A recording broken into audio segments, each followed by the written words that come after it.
I'd like to invite you into my kitchen to show you how I make a young family breakfast. I try to always cook nutrient-dense foods from scratch. I've also noticed that the fewer sweet things that we eat, the healthier we are overall, where we never get sick, we don't get colds, we have a lot of energy, and we're very alert. We really like to start our day with a lot of animal fats, some protein, healthy vegetables, all really nutrient dense. So we avoid things like cold cereals, breads, bagels. We eat more savory foods. So today I'm cooking pastured pork sausage from local Whiffletree farm. It contains those chunks of white cartilage, which people get so grossed out by, but they are collagen proteins, which are great for your gut. And I'm also making Whiffletree farm eggs from chickens who get to run on fresh green grass and eat bugs all day, truly healthy animals. This whole process takes about 20 minutes from start to finish.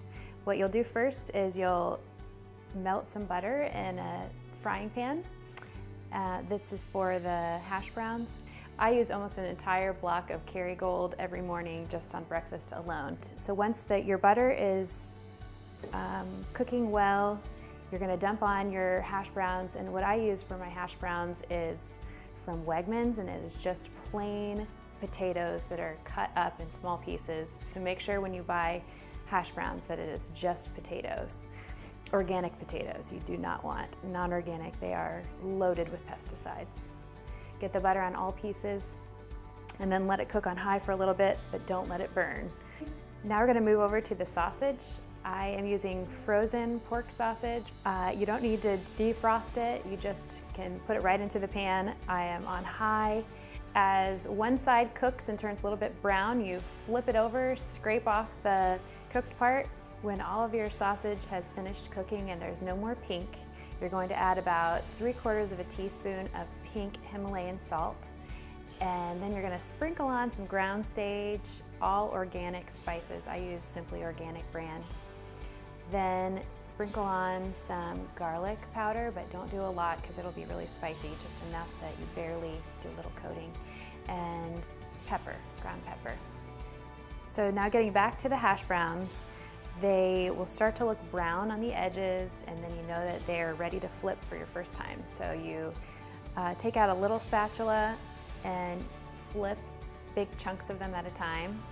And if it looks nice and brown and not black, keep it on about medium-high, and then now is a good time to add some spices and some salt. So you'll add about a half teaspoon of pink Himalayan salt and sprinkle it evenly all over.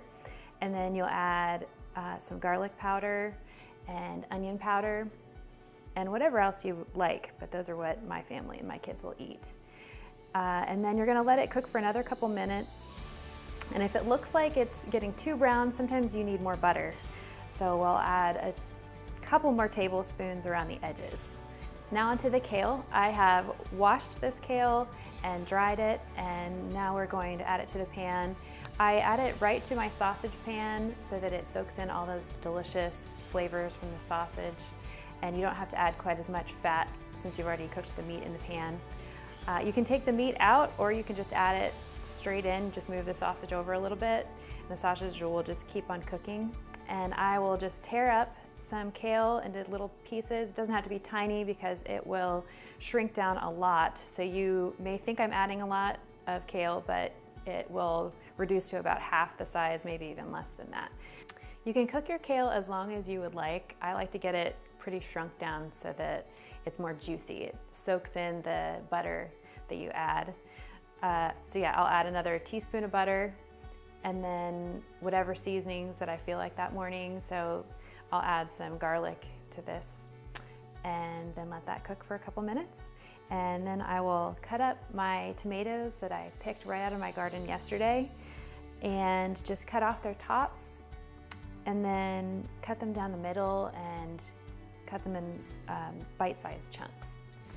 And once the kale is finished and the sausage is finished, you can take both of those out of the pan, and then we will add the tomatoes. And again, cooking on about medium-high to high, and add the tomatoes. Then you can add a little bit more butter And again, with the tomatoes, you cook them as long as you would like till they get nice and browned on one side, and add seasoning. So I'll add some salt and some garlic to these two. Now onto the scrambled eggs.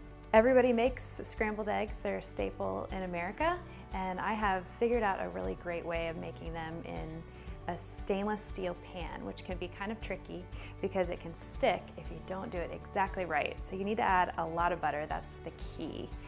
And the other key is to start on high. So you want high heat and you want lots of butter. So a tablespoon, 2 tablespoons of butter. And then I'll add them to the pan where the butter is kind of sputtering and really, really hot and fully melted. And pour it in, and then you're gonna need to work really quickly so that they don't stick. So what you're gonna do is watch the eggs once you've poured them in, and if you start to see on the edges a little bit of white, then it's time to stir just that section. So you'll take your spoon and pull to the center just that section of eggs where you see it's turning white on the edge.